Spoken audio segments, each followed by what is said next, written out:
Simon. I'm going to talk a little bit about AES70. Can you hear me okay? Oh, you have headphones there. Yeah, okay. So we're all right. Hey. So this is about AES70 and its use for media devices. So there's sort of two parts of this presentation. The first sort of half is a very quick overview of AES70, and then the second half is some particulars that were promised in the abstract about new features and tools and stuff. So what is AES70? It's an architecture for control and monitoring of media devices over networks. That's what it is. What it's not a media transport protocol. So it is not a competitor for AES67 or anything like that. It's not a device implementation framework, so it's not going to give you a tool set for I mean, there's some libraries and stuff, but AES70 as a standard does not dictate how you program your devices, nor does it dictate how your user interfaces are supposed to look on your controllers, nor does it dictate how you're supposed to program your controllers. It's strictly something that describes what goes along the wire for control and monitoring purposes. Now, where does AES70 fit? This is a bit of a larger view. The way I like to think of media production environments technically is having four layers, and there's a basic layer down on the bottom that's the IP infrastructure. You can see the protocols listed there, TCP and IP and so on. A layer above that is the layer where media transport protocols such as AES67 and SE2110 and device control protocols exist. They use the services of the layer beneath, of course. The intervening layer is a layer that doesn't exist very much right now, and I'll talk about that a little bit. That if we have common ways of sending media around and controlling devices, it's possible to write applications to control and monitor production processes. So right now you can write yourself an application. It can directly use these services, and you can have an integrated production environment. But it isn't a very complete picture because there are more complicated high-level constructs such as media file formats and intellectual property rights and job scheduling and workflow and orchestration and inventory management, all kinds of things that have to go on in order for productions to occur. And right now, without this intervening layer of PN3, we call the workflow layer, all those processes would be managed by proprietary applications up here, talking directly to the media transport and device control layer down here, and these applications themselves would not be interoperable. As time goes by, however, protocols are going to be developed in this layer 3 that will allow applications to be built resting on top of these protocols, and therefore the applications themselves will be able to interoperate. So that's the future. Looking at it from a business management point of view, really the bottom two layers are plumbing. They're just what we have to do, and we, I as an AES70 guy am a plumber. The money happens in the upper two layers where you're buying applications, you're using applications, the production staff is getting paid, you're interested in productivity and so forth, and throughput, and you're interested also in interoperability of applications, so you have some multi-vendor options in selecting your applications for your production environment. So that the top two layers are the ones that are interesting to business people. One of the problems we've had over the years in developing AES67, AES70, and plumbing layers is getting the interest of the business people. They're really not very interested. They just want that to work. They'll get a lot more interested as we start talking about the higher level layers. But today we're not going to talk about those. I just wanted to contextualize AES70, keep us humble. We're talking about simple device control. Why is AES70 a good control solution? Here's why. Here's why we like AES70. It's kind of industrial strength. It's for professional applications, multi-vendor systems, multi-controller systems, networks of all sizes. It scales up just fine. It's reliable enough to support mission-critical applications, life safety applications, and it has good security features. As well, it's relatively efficient. It can run on small processors or big ones. We do have an AES70 implementation running on an Arduino.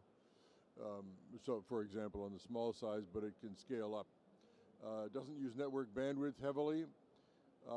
It's product friendly. It allows proprietary extensions and allows secret device features to exist. It won't reveal anything that, really AES70 won't reveal anything over the wire that a physical control panel wouldn't reveal anyway.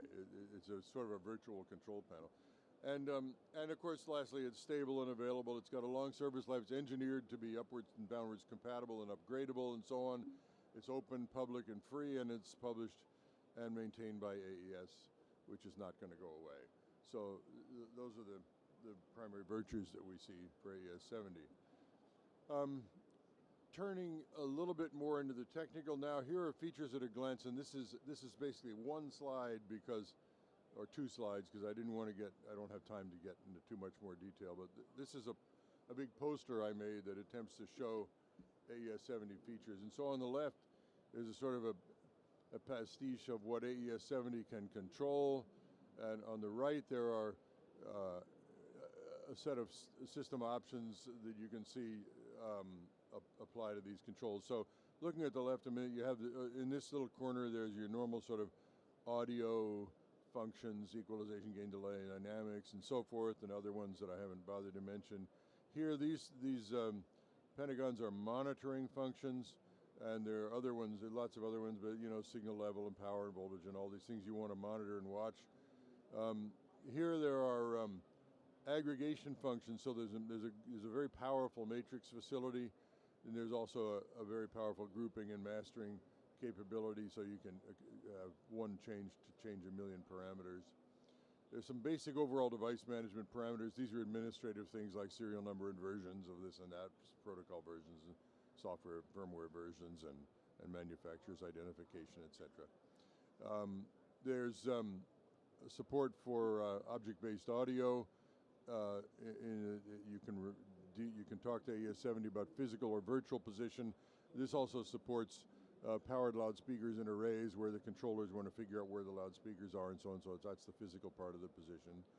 Good support for presets. You can snapshots, cues, whatever you want to call them. You can load 1 million parameters into the device with a single click and download them, save them in the controller, put them back, and so forth. Full support for reconfigurable devices. AES70 is kind of unique in this area. I'm not aware of any of the other protocol options that are really designed to support these DSP devices that can be reconfigured on the fly, so you can construct a processing chain in the controller and so on with signal flows and elements. But AES70 supports all that, always has been designed to.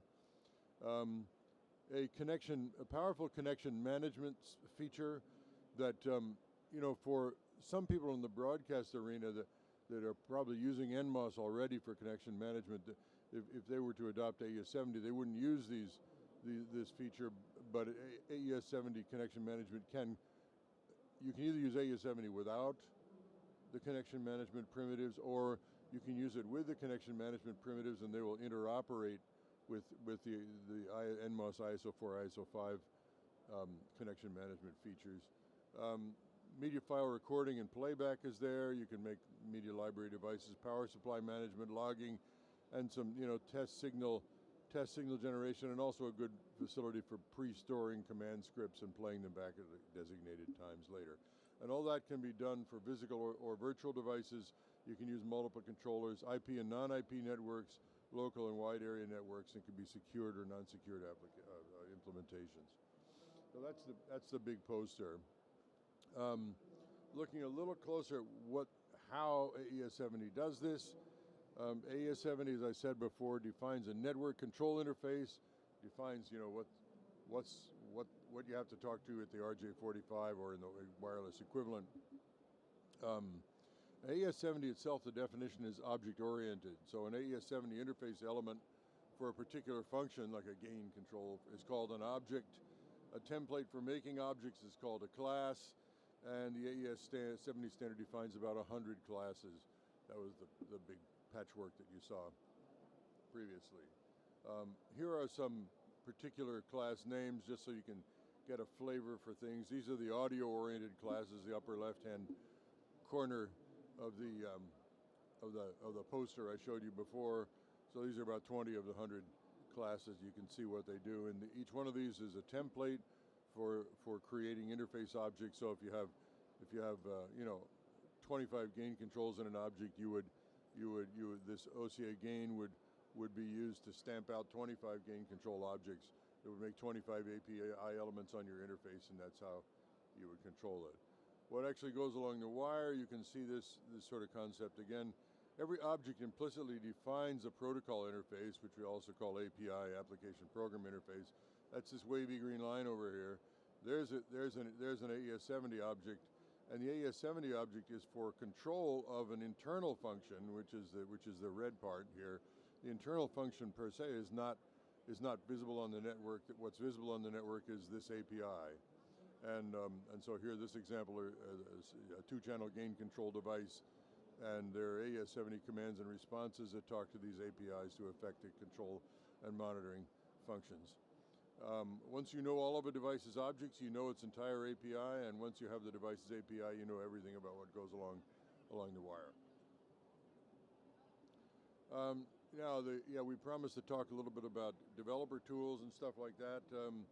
So here we go. There are some reference implementations. There's basically two of them. There's a free download here called the OCA Micro Demo. A few years back, we decided to make a hardware-software demonstration. The OCA Alliance decided to make a hardware-software demonstration product to prove that OCA can run on small devices. So this is a little board about this big that has a $3 micro on it. Maybe it's a $5 micro now. I don't know. Yeah, if you can get it, that's right. And anyway, the hardware and the software that was put inside was, you know, open source IP stacks and stuff like that, and then just the AES70 specific code was written by a couple of the members, but all that stuff's available for free online at this site. This github.com site I'll mention later is a secondary website that the OCA Alliance maintains that's developer oriented. So there's also a fully engineered AES70 implementation, which is a non-trivial license fee that a number of manufacturers have used to good effect. It's produced by Bosch. It was basically Bosch's own implementation they decided to offer up at a kind of a zero profit license fee. I mean, you know, Bosch doesn't make any money out of this. But, you know, if anybody's interested in that, they can talk to me directly. My contact information's on here, and these slides will all be available and so forth. And then there are various libraries. There's an open source JavaScript library, so you can build an AES70 controller in a browser environment. It handles the AES70 protocol, which is a binary protocol, and talks to the devices, and then surfaces objects in the browser environment. That's from a partner company called Doiso. You can see the URL there.